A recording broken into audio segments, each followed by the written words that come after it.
There were many questions in my head. Bakit ganon na si Mama andito pero si Papa nandun? Ang ganitong tagpo ang isa sa mga pagbabago sa pamilya na kinailangang tanggapin ni Ina matapos maghiwalay ang kanyang mga magulang. Bagamat napunan ng kanyang ama na OFW ang mga pangangailangan niya sa pag-aaral, nanatiling kulang ang kanyang pagkatao. Kaya sa paraang alam niya, sinikap ni Ina na ayusin ang buhay. I just knew na kung hindi ako kikilos, hindi ko aayusin yung sarili ko. Ako rin yung mahihirapan in the future. So, might as well, ayusin ko na lang para maging successful ako at hindi na maulit lahat yung nangyari sa akin or yung difficulties na na-experience ko. Lumaking uhaw sa pag-iibig, naging daing ng kanyang puso ang mahalin ng lalaking handa siyang dalhin sa altar. Sa unay nabigo siya. Ngunit sa pangalawang pagkakataon, muli siyang sumubok magmahal. Nakilala niya si Gerald na isang Kristiyano. May pagtingin kami sa isa't isa. Patuloy lang na magka-bandmates kami. Until nagiging close yata kami. Bagamat nanggaling sa magkaibang pananampalataya, pumasok sila sa relasyon na kalaunay humantong sa kasalanan. Magkagayunman, nagpakasal silang dalawa. It was resolved early on in our marriage na hindi part ng vocabulary namin yung separation. Subalit, nag-iba ang ihip ng hangin nang magsimulang mapabarkada si Gerald. Doon nag-start yung challenges when out of his desire to provide, he went on in a band na may promise na magre-recording. Kasi desire niya yun eh. Ayun, siyempre hindi mo maiwasan. Bibigyan ka ng alak. So sa madalit salita, naging bisyo ko na siya. Meron din siyang groups na ang hilig ay aso. Parang pwede mo nga sabihin sa sobrang lulong nila sa aso, parang aso na ang asawa nila. Sa unti-unting panlalamig ng kanilang relasyon, dumating ang paanyaya kay Ina na dumulog sa Diyos. Tinanggap at pinapasok niya si Jesus sa kanyang puso. Sa tulong ng simbahan, nabigyan ng gabay si Ina sa tamang pakikitungo sa kanyang asawa. So medyo naging height yon ng aking walk of faith. I learned how to be gentle, how to be understanding, how to be hopeful, how to be prayerful. Ngunit habang sinisikap ni Ina na maging isang mabuting asawa, it turned out na parang doon ako nag-evolve naman into a nagger. Yan nga bang sinasabi ko eh, no? Paulit-ulit ka na lang, ha? Kasi nandun sa mind mo na hindi naman pwedeng laging ganoon. Parang dumating sa point na napagod ako after so many years na gano'n yung ginagawa mo, tapos walang effect. Hanggang sa tuluyan na niyang inako ang pagiging ama at ina ng tahanan. I felt like he didn't care anymore. As in, when he wakes up ng mga 4 p.m., he would go straight to his friends. Liligo lang yan.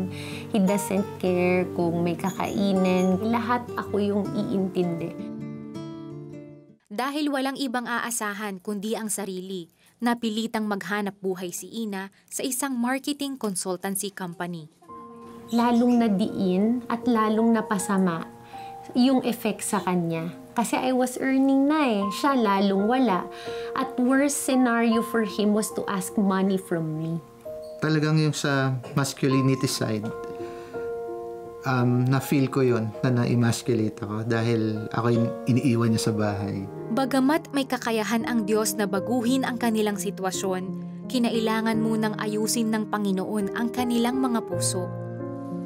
Sa patuloy na pag-aaral ni Ina ng salita ng Diyos kasama ang mga mentor at Bible study group, natutunan niya ang isang mahalagang bagay sa buhay may asawa. Because I was covering up for all his roles, na-deprive siyang gawin at i-fulfill kung ano yung dapat niyang gawin.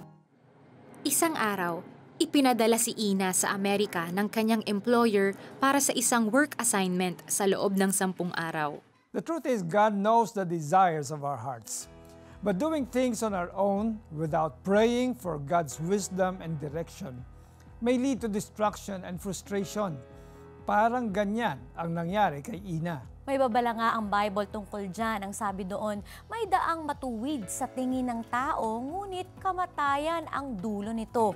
Mga Kawikaan 14:12. When we strive to do things in our way, it saps our energy. We feel tired, worn out, and frustrated. Samantalang when we rest in the Lord and let Him do His work in our lives, we will be spared of worries, of impatience, and of losing our peace, joy, and hope. Sa aming pagbabalik, malalaman natin ang himala ng Diyos sa buhay ng mag-asawa upang matupad ang pangarap ni Ina. Abangan nyo yan, huwag kayong aalis.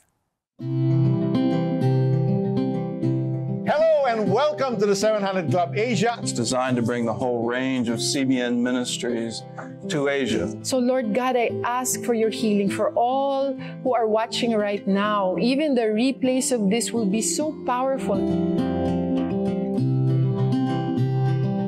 Lord, there's just so much pain and bitterness in my heart today. But Lord, today I want to surrender this pain unto you. Just play and if you win, you're happy. Kahit naman sino kahit gano'ng kayaman ka pa. Lord, I give this pain to you. Give me the grace to forgive so that I can be set free, so that I can live a new life in you, God. I just point everything to Jesus, and He's the one responsible for everything.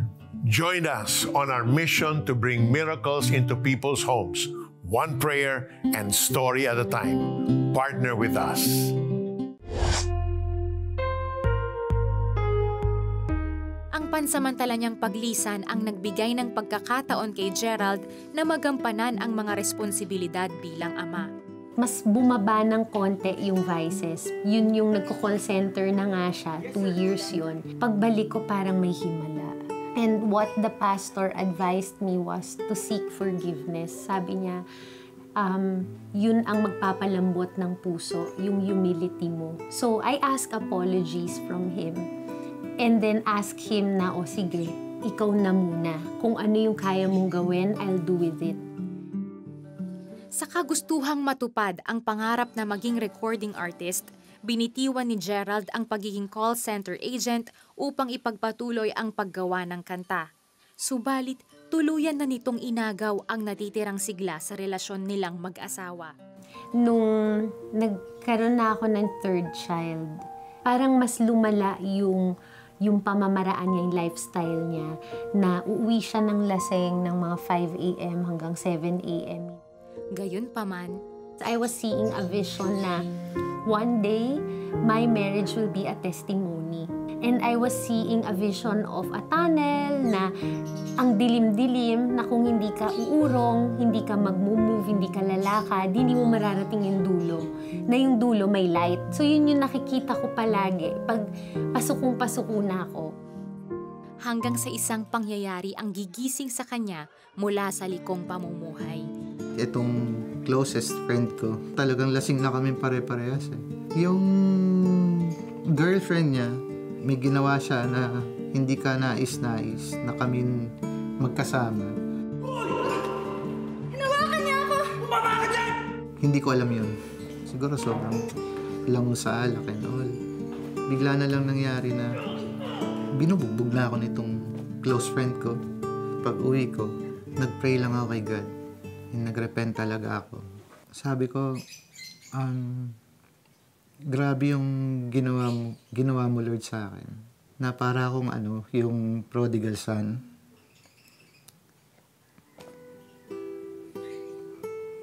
Yun yung kaibahan niya sa prodigal son na ako yung babalik dahil ubos na ako. Pero ito hindi. Ubos na ako. Kinuha niya ako dahil alam niyang wala na akong kayang gawin eh. Finally, nagising siya nung time na yun na umiiyak siya sa akin. Sabi niya, ikaw lang pala talaga yung best friend ko. Lahat yung mga kaibigan ko, pag nalalasing na kami, wala, hindi mo na sila maaasahan. Bagamat marami pa ring naging pagdududa si Ina, ang Diyos na ang nagpatunay sa kanya sa panibagong buhay ng asawa. Pare, pas muna kasi medyo di na ako umiinom ngayon. Iwas na tayo dyan eh. Oy, happy birthday ah! Hanggang sa 3 months, 4 months, sabi ko, parang totoo na yata to. Na nagta-turn away na siya. Hindi mo talaga magagawa. Pero ito, hinaya ko lang si God to work.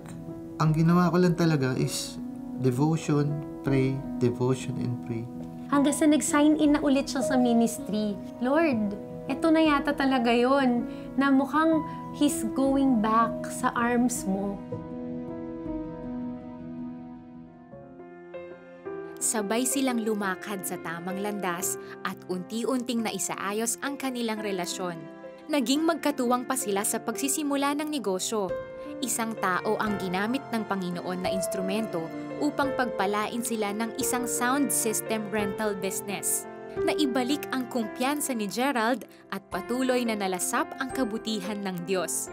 Hindi lang pinatamis muli ng Panginoon ang kanilang pagsasama, pinagkalooban pa sila ng mga anak na may takot sa Diyos. Magkasamang hinarap ni na Gerald at Ina ang panibagong mga hamon sa buhay habang patuloy silang pinagtitibay ng Diyos upang maging mas kagamit-gamit sa kanyang templo. Wala talagang imposible sa Diyos to, Alex. Kahit pangit na sitwasyon, ano man ang mga bisyo mo, kayang baguhin ng Panginoon yan. Tsaka talagang if you make Him the center of your marriage, magaganap yung purpose ni God. Pati yung transformation, no? Si Lord na rin ang magbibigay ng motivation sa iyo. Ang ganda nun, no? You know what?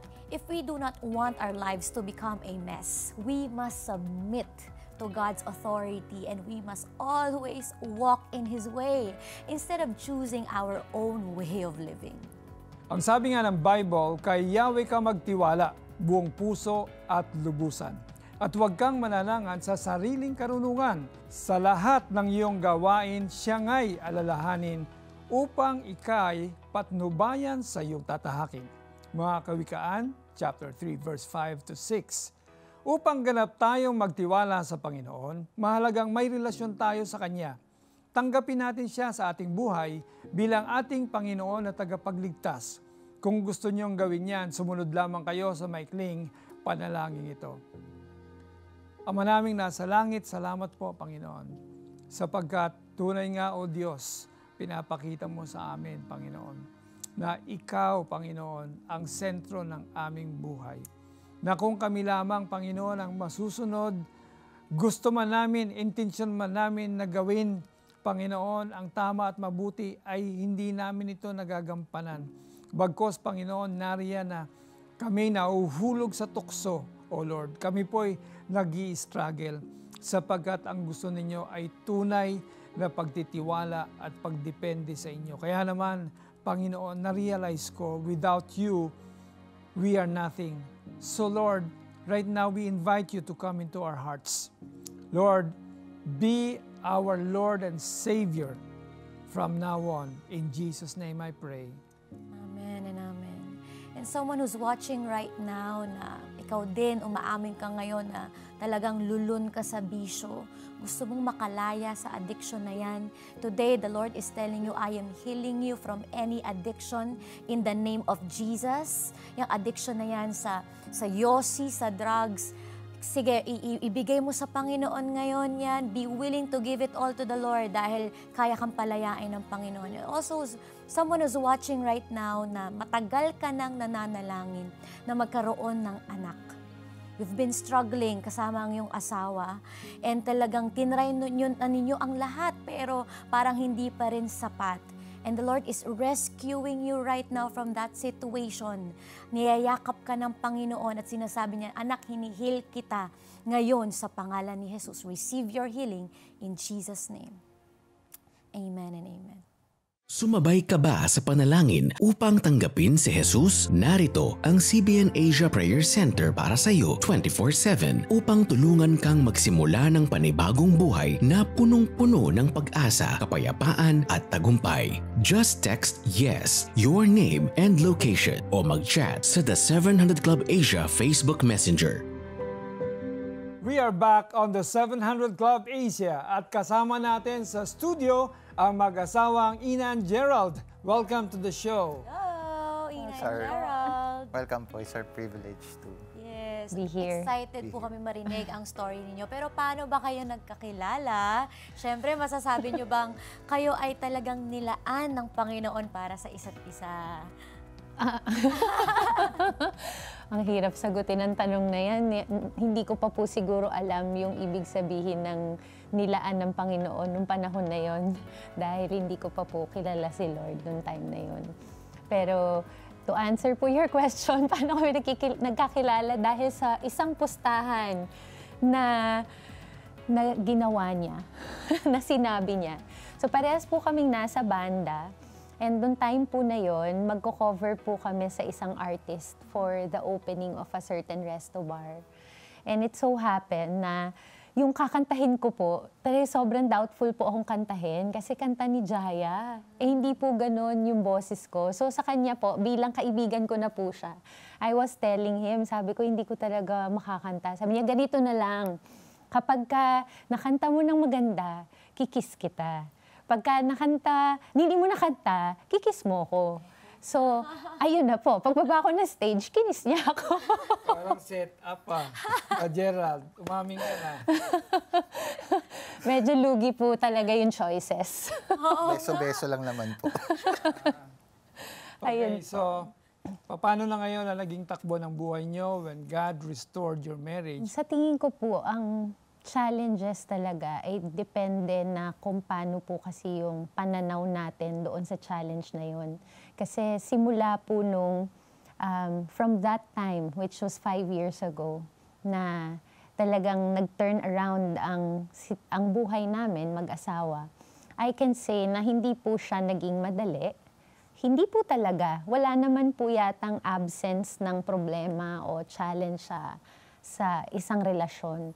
But I can say that the hand of God was really upon us, always. And we know tangibly what it means na He is with us. So I can say that from then on, it was a life of continuous healing, continuous restoration, continuous sanctification. And God is just introducing Himself, reintroducing His character, His nature in so many ways. Tuloy-tuloy lang po yun, non-stop. I can't say that there was a year in that 5 years span of time from that testimony that God wasn't there and God wasn't teaching us something or God wasn't introducing something. And to sum it up, it caps off to say that it has always been a blessed life. Blessed not because lahat ay mayabong, madali, masagana, but it's more of because we always had the peace and the joy in everything, knowing that God is really with us. Siguro ako, I miss yung restoration ko with my eldest son. Kasi siya po yung nakakita lahat ng challenges namin during our yung first years na marriage namin. Yung medyo magulo siya yung nakakita na nag-aaway kami, siya yung nakita ng when I was still doing the vices. Yun, to sum it up, hurting her mom. So, yun yung pinaka naging sobrang hirap para sa akin. At challenge namin, yung restoration. But still, God's hand is so good. Kamusta yung relationship ninyo sa panganay ninyo ngayon? Siguro ngayon, mas naging open kami sa isa't isa. And nandun na yung forgiveness and acceptance. Kasi, di ba, past is past. Pero, because of God, niredeem niya lahat yung mga nawala. Lalo na sa relationship namin, sa family, bilang dad and son relationship namin, inayos lahat ni Lord yun. And I believe, inaayos niya pa din para ma-restore din talaga yung totally yung heart nung son namin. Yeah. In fact po ngayon, nakaka-graduate lang niya nitong August ng associate degree. So dahil meron pang kailangan 2 years na idugtong doon. And him graduating, seeing him sa PICC, sobrang grabe iyak namin. Hindi dahil sa tapos na siya. Kasi kung tutuusin, may karugtong pa po Hindi pa naman talaga tapos. But that entire time, since he was 10, na namulat yung mata niya sa mga problema namin. At yung ganong eksena sa bahay. Tapos, ang consequence po kasi nun is, siya yung sumasalo lahat nung trabaho sa bahay na dapat ay sa asawa ko. Pati yung pag-aalaga sa mga kapatid niya, yung pagtulong sa akin. So lahat po yun, siya yung nag-bear nun at nawala somehow yung kanyang childhood. So yung seeing him nag-overcome those seasons in his life, yung bawat milestone ng buhay niya is something worth celebrating. Kaya ngayon po, sabi niya nga sa amin, answered prayer daw po talaga niya na mas nakakausap na niya yung daddy niya, kikwentuhan na sila. Dati po kasi masyadong evident yung unforgiveness at saka dishonoring sa kanilang mag-ama. And it pains me so bad. Pag nakikita ko po yung ganon na nag-restore, pero tuloy-tuloy pa rin po pala yun. Yung paghilom, tuloy-tuloy yung araw-araw na practical life. Hindi po siya overnight na nung nagbago siya, the next day, ang bait-bait na po niya. Pero ano pa yung mga challenges naman ngayon na kinakaharap ninyo, na nakita ninyo sa pagkilos naman ng Panginoon? Nahirapan ako sa yung oras namin sa bahay, on how we will do things, na sa kanya nakatoka, tas hindi magagawa, tas sa akin nakatoka, hindi ko rin magawa kasi busy din ako. So yun yung naging major challenge namin after nun. Pero God spoke to me. He spoke to me in a dream. Bigyan ko lang ng konteksto po yan. Alam na namin na ang buhay namin ay para sa Diyos. So it has been a life of service, a life of ministry. That's where our life evolved. At even po yung amin pong negosyo nga na nabanggit na meron pong nag-bless sa amin ng sound system, na-set apart po yun na pang church din po siya. Naging ganun po yung niya, yung use niya. So in short po, yung aming linggo-linggo na activities na simbahan, bahay, halos minsan hindi kami nagkikita. At yun pong clamor niya ng mga weekly dates namin. Madalas po nagkakaroon ng conflict sa mga discipleship events. So dun po siya nanggagaling. So sabi ko lang po kay Lord nun, ay, God, alam ko po, sabi mo sa word mo, na hindi po pwedeng maglingkod ang isang tao sa simbahan nang sira ang pamilya niya. Dahil lang unang-unang ministry natin ay ating pamilya. So, if I heard you right, and you are really calling me to do this, please talk to him. But if I heard you wrong, and you don't want me here, then please change my heart. Yun po talaga yung prayer ko. At yung gabing yun, tandang-tanda ako, natulog po talaga siya sa sala. Hindi po siya tumabi sa akin dahil sa sama ng loob niya. Kaya ayan po, nanaginip siya.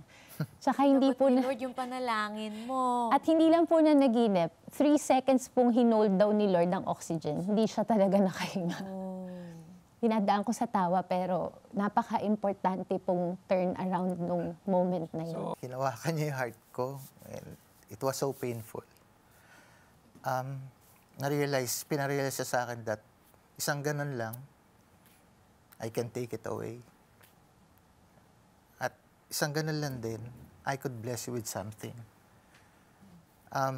Sabi sa akin ni Lord, set apart ko yung asawa mo. Kaya siya nabubuhay ngayon.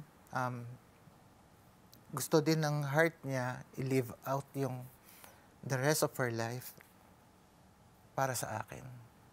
So I will use her for my glory. And that's when I fully understood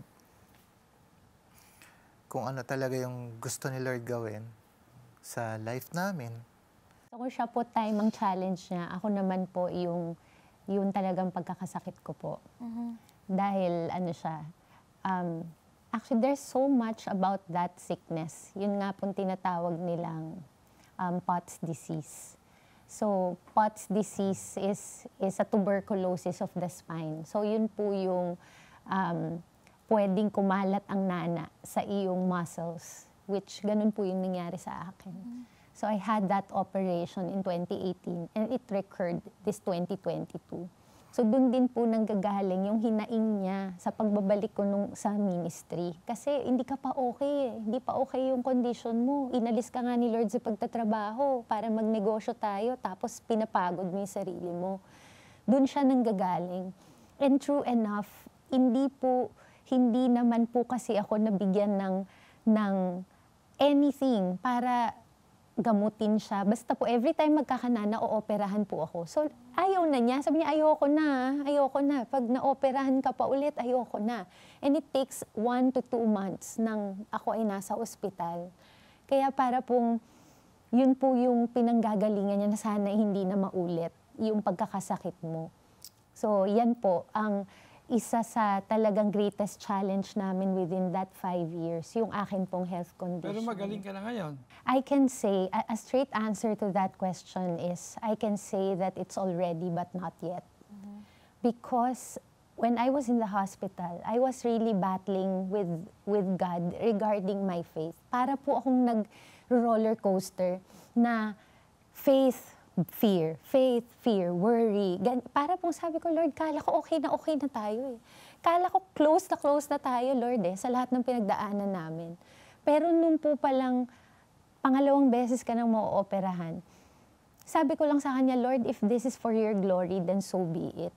Sige, maulit man ito para sa glory mo, sige, so be it. Pero nung nandoon na po ako, hindi po madaling maghintay ng resulta. Tapos yung mga test po na ginagawa nila, paggrabe ng paggrabe, because they're trying to figure out where the abscess is coming from, bakit po siya umuulit, yun po yung kanilang tanong. Pero that one night that I was really ranting kay Lord, na Lord, bakit ganito yung nararamdaman ko? I pray, I worship.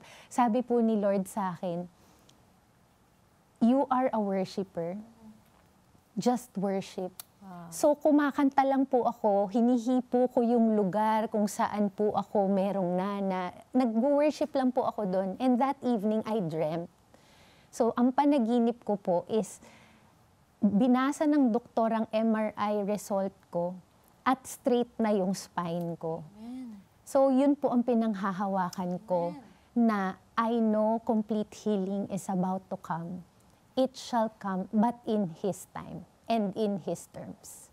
You are now healed completely. Amen. Right now, Amen. In the name of Jesus, I release complete healing upon you. In Jesus' name. Miracle healing that by the stripes of God, you are now healed. In Jesus' name. Yes. Maraming salamat sa inyong very powerful testimony. Huwag po kayong alis. Magbabalik pa po kami after this. In this world we live in, trials, tragedy, and suffering may hit us unexpectedly and unprepared. We become brokenhearted. We despair. We get discouraged. And at times we want to give up on life. Instead of being disheartened, we can run to no one but our God Almighty for healing, comfort, peace, and provision. Amen and amen. Ang sabi nga ni Prophet Isaiah, tunay ngang inalis niya ang ating mga kahinaan. Pinagaling niya ang ating mga karamdaman. Subalit inakala nating ito'y parusa ng Diyos sa Kanya. Ngunit dahil sa ating mga kasalanan, kaya siya nasugatan. Siya ay binugbog dahil sa ating kasamaan. Tayo ay gumaling dahil sa pahirap na dinanas niya at sa mga hampas na Kanyang tinanggap. Thank you all for watching. We hope you have been inspired and given renewed hope by our featured story today. God bless you more and more! See you next time. Ngayong Martes. Kahapon, napanood natin kung paano gumaling sa sakit at naghilom ang sugat ng nakaraan sa buhay ng mag-asawang Santillan. Ngayon naman, aalamin natin kung anong malalang sakit ang dumapo sa batang ito. Gagaling kaya si Hunter o tuluyan na itong mamamatay? Paano naman kaya hinarap ng mag-asawang ito ang matinding pagsubok sa kanilang pamilya? Alamin natin yan dito lang sa The 700 Club Asia, Martes, alas 12 ng gabi sa GMA.